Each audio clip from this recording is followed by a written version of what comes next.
akin, sa mga anak ko. At sobra pa, dun sa mga bata na inaalagaan namin sa Binaconan. Sa mga nanay, lahat sila gusto nila akong sumama, gusto nila pupunta.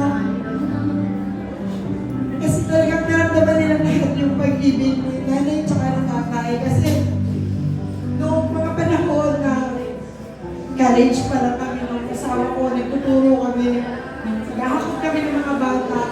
Siyempre wala kaming pera. Wala kaming kahit ano. Talagang hindi kami magsasalita, hindi kami magtatanong kung saan kami kukuha.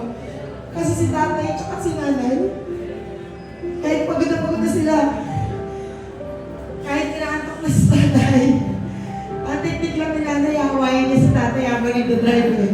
Para gising si tatay. Kaya atid nila kami. Kaya natutuwa talaga ako sa Lord. Although na may 65, mahaba na, o matanda, pero parang pitit pa rin eh. Kasi naalala ko doon, sobrang spoiled ko kay nanay, sa akin.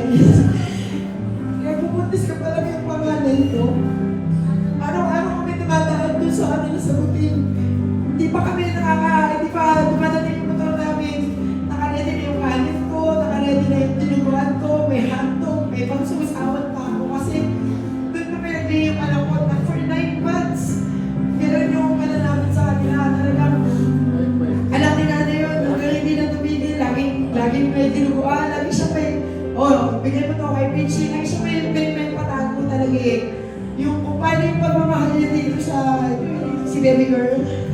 Yung kanyang, ikaw yung, yung pagmamahal niya kay Joanna. Isisa ko, parang hindi namin, ako personally hindi ko naramdaman na in-loss na ako. Sa kanilang mag-asawa. Hindi ko naramdaman yung ulat doon sa sabi ng mga yun namin. Hindi ko naramdaman na other people na to. Kaya, natutuwa talaga ako sa Lord, sa buhay ni nanay, sa sobra yung pag-ibig niya. Kaya siguro siguro kami, takay-takay din namin yun na yung mga bata, ngayon kami na yun nandun sa kusina. Yung ginagawa ni nanay nun, yun din yung ginagawa namin. Lahat, kahit sino dyan, kailangan mo pakainin. Pero parang si nanay, wala siyang tinatabi eh. Lahat yung binigyan kayo niya, yung puso niya, yung puso niya sobrang laki. Tuwa talaga ako kay Lord. Doon sa pag-ibig niyo, naranasan niyo, nakasama ko si nanay, si tatay.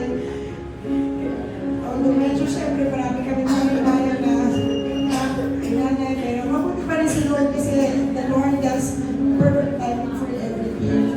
Kaya natutuwa ako sa Panginoon na binigyan kami ng nanay Ellen na sobrang mapagmahal, sobrang mapagkalinga, at syempre sobrang sarap magluto. Kaya ayun, salamat sa Panginoon. Binabalik lahat ng paborito sa salamat sa Panginoon. Amen.